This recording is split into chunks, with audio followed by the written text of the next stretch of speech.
Cristo.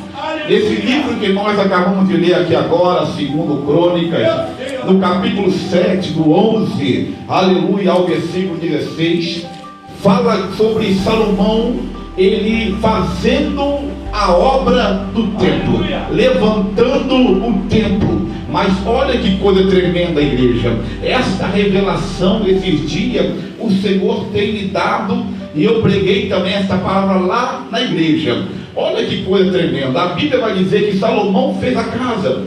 Assim Salomão acabou de fazer. A casa estava em obra. Então Salomão fez de tudo para a casa, aleluia, ficar pronta, para aquele templo imenso ficar pronto, para aquela, aleluia, aquele tabernáculo ficar pronto.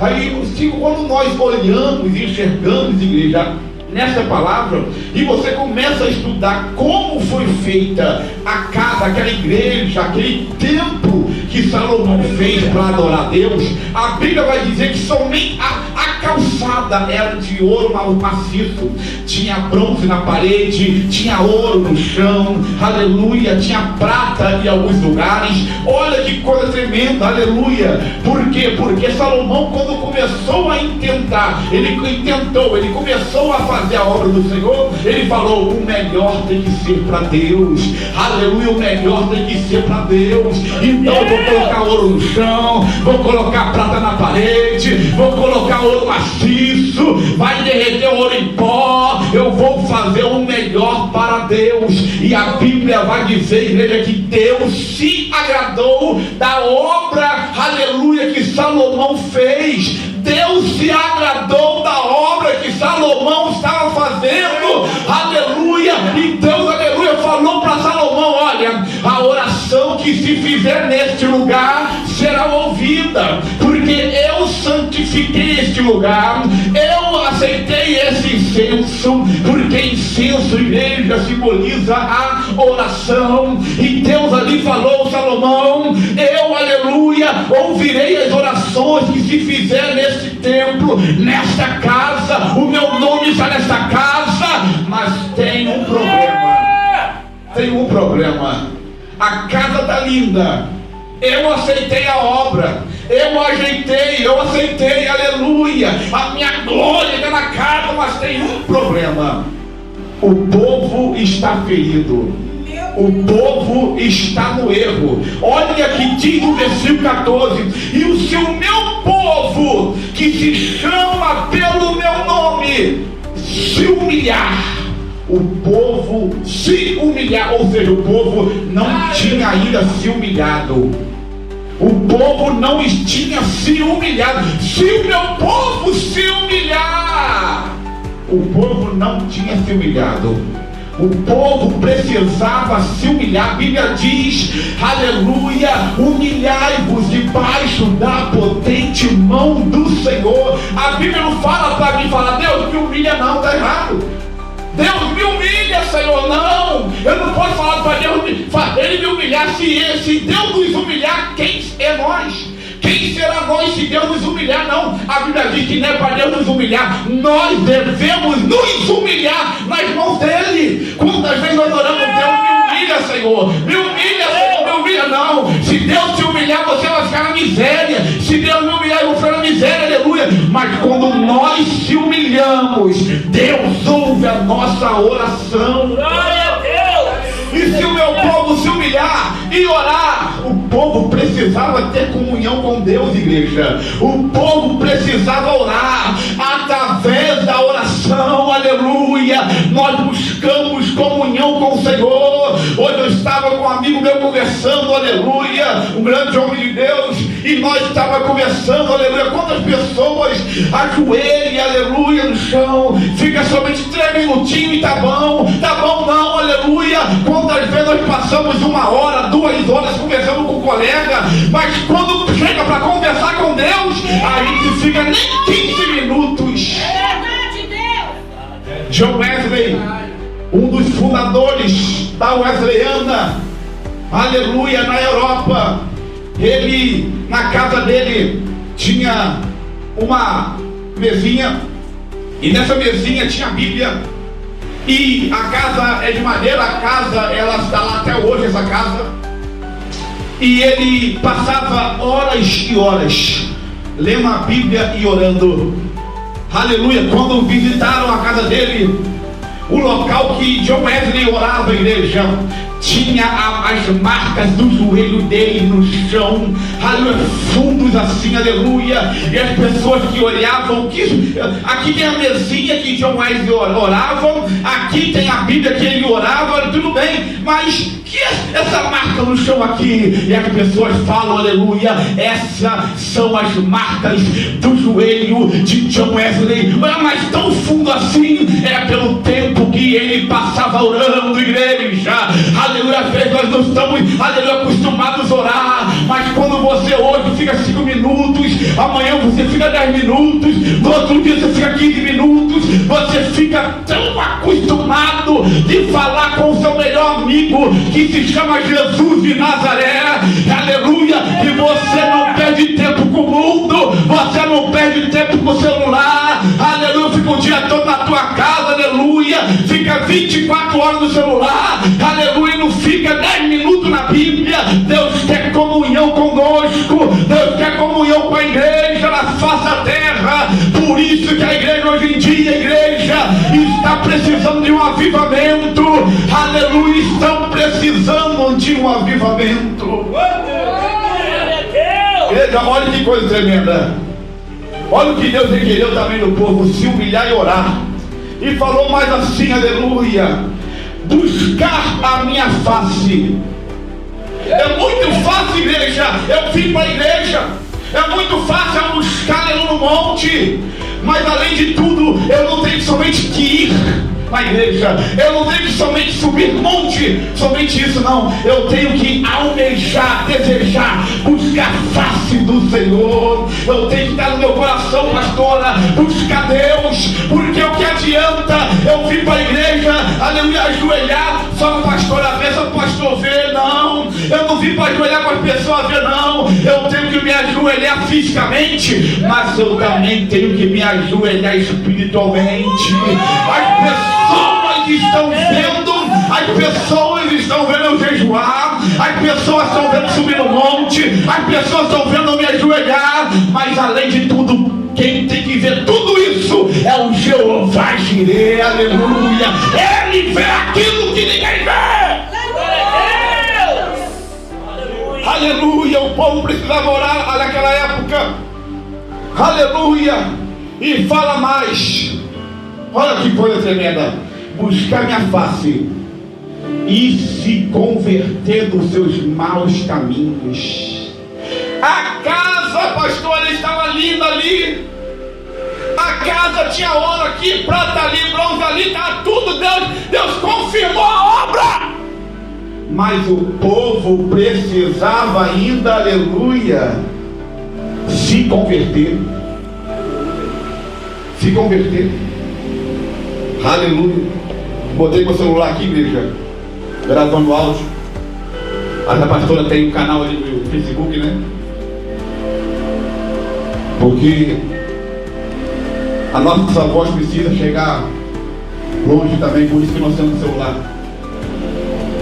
Aí veio, eu falei isso lá na igreja, lá, falei: pessoal, quando vocês viram no celular assim, eu não estou olhando a vida dos outros no Facebook aqui no celular na igreja. Eu estou buscando algum versículo, estou fazendo algo para a obra de Deus. Ou estou gravando, igual a pastora estava gravando ali, pastor, para a obra de Deus, para a obra de Deus. Agora imagina eu entrar na igreja e ficar ali no Facebook olhando a vida dos outros. Eu chegar na igreja ali, eu ficar na igreja ali, ó, olhando as conversinhas. Não, o nosso celular para Deus.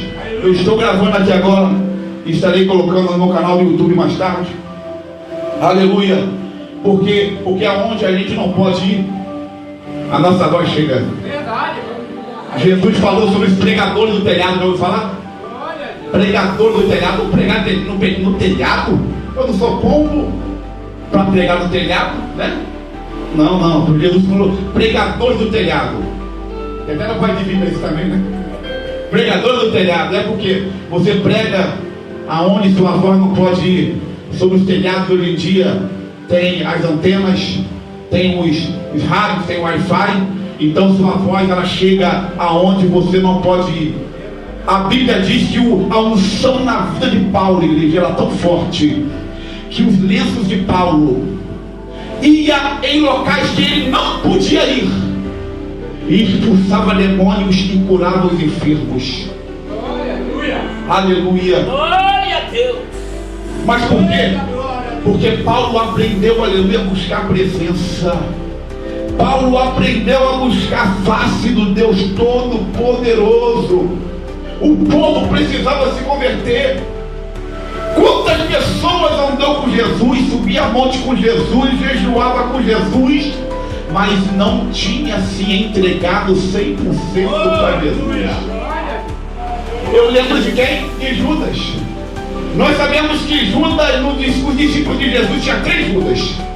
Judas Tadeu, Judas, que escreveu o livro do apóstolo Judas, que era o irmão de Jesus, e tinha o Judas Iscariotes. Sabemos que Iscariotes não é nome. A palavra Iscariotes vem do grego, que quer dizer assassino. Já viu uma pessoa que só lembra do mal da outra pessoa? A dona Florentina, aquela irmã ali que fazia isso, subiu o morro assim. A dona Florentina, não estou lembrado. É aquela irmã que usava óculos desse jeito, não estou lembrado. Aquela irmã que adulterou com fulano. O mal rapidinho te lembra. Então, para indicar que tipo de Judas era, o tradutor botou Iscariotes, ou seja, Judas assassino. Olha que coisa tremenda, se tornava com Jesus, mas ele, aleluia, não tinha se convertido. Mas olha que coisa tremenda. Por que Judas entregou Jesus? Porque ele se decepcionou com Jesus. Não porque Jesus tinha feito algo errado, não. Porque Jesus tinha um pensamento carnal. Judas tinha um pensamento terrestre. Judas tinha um pensamento político que iria o levar para o inferno. Por isso que ele se decepciona com Jesus. Quando começamos, igreja, a estudar a genealogia de Judas, desde o estudo do tataravô, do bisavô, do avô de Judas, a família de Judas era uma família política. Eu não estou dizendo que cristão não pode ser político, porque um dos discípulos de Jesus era político, que era José de Arimateia, que ele era senador. É bíblico. E ele foi aquele que pediu o corpo de Jesus. Ele pegou o túmulo que era para ele, José de Arimateia, e pegou Jesus e colocou no túmulo dele. Um dos senadores. José de Arimateia, ele era político, senador, mas era homem de Deus. Fazia aquilo, aleluia. Ele trabalhava, ele lutava contra a corrupção, homem de Deus. Mas Judas, quando você estuda a genealogia de Judas, nós aprendemos que Judas era uma família política. E qual era o pensamento de Judas? Jesus vai sentar na cadeira branca. Essa aqui não, essa aqui é mais branca ainda do que Jesus, amém? Jesus vai sentar na cadeira branca, na cadeira de Israel. Vai ser o rei de Israel, vai ser o presidente de Israel. Mas quando Jesus falou uma palavra, falou assim: o meu reino não é deste mundo, o meu reino não é terrestre, o meu reino é espiritual, porque o meu reino espiritual não pode ser abalado. Judas olhou. Eu não acredito nisso. Eu acreditei tanto em Jesus, que Jesus seria o rei de Israel, carnal, ia chegar naquela cadeira, ia ter uma guerra tremenda aí, e ele ia ser colocado como rei de Israel. Agora eu estou ouvindo Jesus falar que ele não vai ser rei, um físico. A política dele não é na terra, mas a política dele no céu. Nesse momento, Judas entrega Jesus por 30 moedas de prata. E a Bíblia fala que o preço do pecado é a morte, mas o dom gratuito de Deus é a vida eterna. Judas errou, podia ter se convertido. convertido, mas ele foi se suicidar. Pedro errou. A Bíblia diz que Pedro foi possuído pelo diabo. Primeiro, Pedro é usado por Deus. É para terminar a mensagem. Primeiro, Pedro foi usado por Deus. Jesus olha para Pedro e fala: os discípulos aí, discípulos, e o povo aí, o que fala? Que eu sou? Pedro se levanta e fala: Jesus, tu és o Cristo, o Filho do Deus vivo. Aí Jesus, ele elogia Pedro, ele fala: muito bem, Pedro, falou bem, porque não foi carne e sangue que te revelou, mas meu Pai que está no céu. Lá na frente, Jesus fala: ó, o meu reino não é deste mundo, eu vou ser preso, eu preciso me entregar para morrer pelos pecados das pessoas. Pedro se levanta: não, Jesus, que é isso? Está errado, pelo Senhor eu dou minha vida, eu não vou deixar o Senhor morrer. Mas a Bíblia fala que Jesus tinha que morrer. Quando Pedro falou aquilo, Jesus viu o diabo entrar nas costas de Lúcifer, nas costas de Judas, de Pedro. A Bíblia está na Bíblia isso. Jesus olhou para Pedro e falou: Pedro, para trás de mim, Satanás, porque tu me serve como escândalo. Sabe o que ele falou? Satanás, sai de Pedro, porque ele não pertence a você, ele pertence ao Rei dos Reis e ao Senhor dos Senhores. Pedro não entendeu, ficou meio assim. Mas lá na frente Jesus liberta Pedro, e Pedro foi o primeiro pastor da igreja. Pedro não foi o primeiro papa, porque papa não se casa. Jesus cura a sogra de Pedro, então Pedro não é casado. Se a sogra... Igreja, Pedro não tinha se humilhado. Pedro não tinha se humilhado, mas aprendeu a se humilhar depois e foi salvo. Mas Judas preferiu ir para o inferno, igreja. Por quê? Porque andava com Jesus, comia com Jesus, ia para o monte com Jesus, aleluia. Mas ele aprendeu uma coisa: a se contaminar com o mundo. Judas se contaminou com o mundo, mas nós, a igreja, temos que, aleluia, não nos contaminar com o mundo, mas contaminar o mundo com a glória de Deus Pai. Deus. Aí Deus olha para Salomão e fala: depois que o povo se humilhar, orar, buscar minha face e se converter nos seus maus caminhos, aí sim, então eu ouvirei dos altos céus, perdoarei os seus pecados e sararei a sua terra. A terra só vai ser curada quando aprendermos a nos entregar 100% para Deus. Eu posso andar no ônibus, mas estou ligado com Deus. Eu posso estar no meu carro, essa amarelinha aí fora, aleluia, mas eu estou ligado com Deus. Às vezes estou no meu carro, dirigindo lá, aleluia, eu começo a falar, amigo, estranho no carro, louvar, adorar. Olha para o lado assim, que o vidro não é fumê, o vidro não é escuro, o vidro é transparente. Tem um rapaz me olhando, deve falar assim: ih, é doidão, olha lá, usou uma coisa. Porque eu estou falando sozinho, mas não, estou falando com Jesus no carro, aleluia. O que eu usei? Eu usei a rosa de Sarão, o lírio dos vales, aleluia. Eu estou no metrô, lotado, mas estou ligado. Estou no trem, mas estou ligado. Estou no ônibus, no BRT, mas estou ligado. Estou na igreja ligado, na rua ligado, no curso ligado, no colégio ligado. Eu estou aonde eu estiver, eu estou ligado com Jesus de Nazaré. Por quê? Porque quando ele falar, você ouve. Quando ele andar contigo, você vai ver ele do teu lado. Quando você estiver passando pela prova, ele vai pegar pelas suas mãos e você vai sentir ele pegando pelas suas mãos. E ele fala: não temas, que eu estou contigo. Glória a Deus. No versículo 16 fala assim: porque agora escolhi e santifiquei esta casa, para que o meu nome esteja nela perpetuamente. A palavra perpetuamente quer dizer para sempre. Aleluia. E nela estarão fixos meus olhos e o meu coração todos os dias. Os ouvidos de Deus estarão te ouvindo, os olhos de Deus estarão te vendo, aleluia, e o coração de Deus estará, aleluia, intercedendo por você, para te dar aquilo que você almeja, e Deus concederá o que almeja o teu coração, igreja. Fala, igreja, assim lá na igreja, no silêncio. Mas eu aprendi uma coisa: se eu olho para o meu irmão e está dando glória a Deus, eu dou glória a Deus. Se eu olho para o meu lado, aleluia, ninguém fala língua estranha, eu falo língua estranha. Se eu olho para o outro lado, aleluia, ninguém pula no poder, eu pulo no poder, aleluia. Por quê? Porque eu aprendi a não esperar por ninguém. Não, eu vou esperar ver se o irmão Ananias vem aqui, pega na minha mão, pula no poder, me balança para lá, me balança para cá. Não, eu não vou esperar pelo meu irmão, não, eu vou fazer.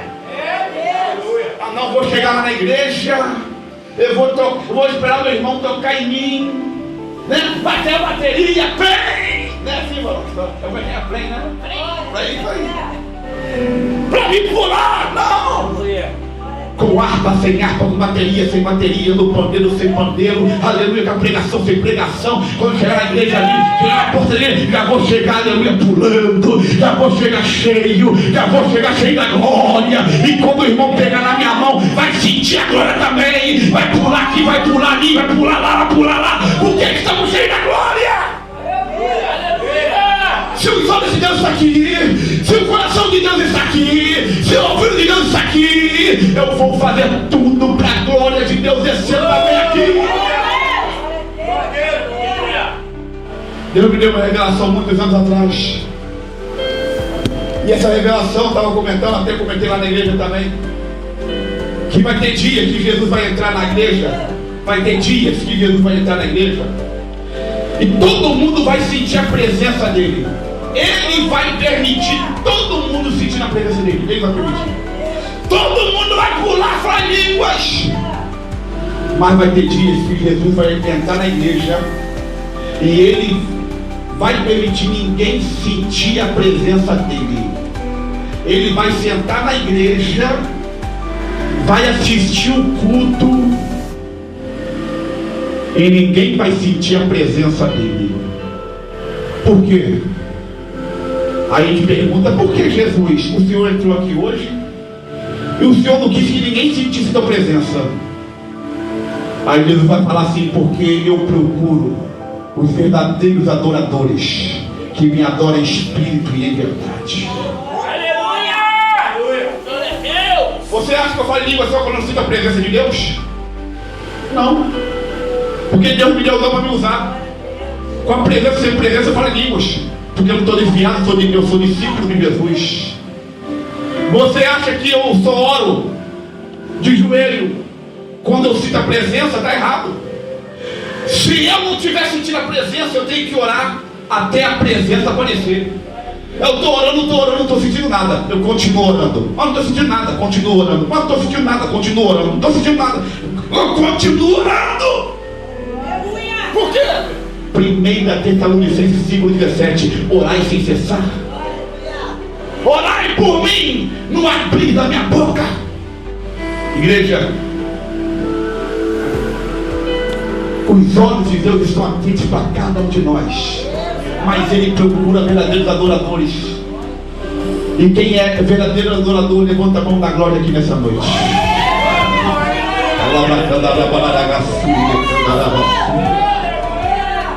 Quando você estiver passando por dificuldade, jejue, busque a Deus em jejum, porque você está subindo um monte. Vou falar o que Deus está mandando aqui, amém? Você está subindo um monte, você está orando, está vindo para a igreja, está sendo um mantenedor, mas está faltando uma coisa: um jejum prolongado. Eu gostaria que você me mostrasse na Bíblia um jejum de 3 horas. Não existe. Propósito existe. Porque eu fiquei 18 anos na Assembleia de Deus. 18 anos. Eu sou da Assembleia de Deus, e na essência, glória a Deus. Se amanhã eu tiver que voltar, eu volto para a Assembleia de Deus. Mas muitas igrejas que eu passei, Assembleia, pentecostais, me ensinaram só a jejuar no dia da consagração. Mas quando eu li a Bíblia, é 6 horas para cima de jejum. Pastor, eu estou com fome. Isso aí humilha a tua carne. Humilha você, humilha a tua carne. Prova para Deus que a carne, a prova para Deus que a comida não é o teu Senhor. Pastor, mas eu tenho um problema de enfermidade, pastor. Fala, eu sou médico. Médico, doutor. Eu sou cristão, sou evangélico. Pode 3 minutinhos, né? 2 minutinhos, 1 minutinho. Eu quero jejuar. Posso jejuar? Ele vai fazer exame em você e vai falar que sim ou não. Então jejum e busca a Deus, porque Jesus falou: certas castas de demônios só saem com jejum e oração. Tem demônio na vida de algumas pessoas aqui. Tem alguns demônios. Não está em você não. Alguma pessoa, mas não está em você. Só está te perseguindo porque você é tempo do Espírito Santo. E Jesus quer que você faça um jejum prolongado, igual na Bíblia. Não estou falando de jejum igual de 40 dias não, amém, pessoal? Tem pastor que faz aí, amém, só de água, amém. Então também não conta isso não. Mas existe uma certa casta que está impedindo da sua vida financeira prosperar. Então essa casta, Jesus falou, certas castas de demônios só sai com jejum e oração. Amém? Essa é a palavra dessa noite, e a revelação que Deus me deu também. Quem crê na palavra, aplauda Jesus.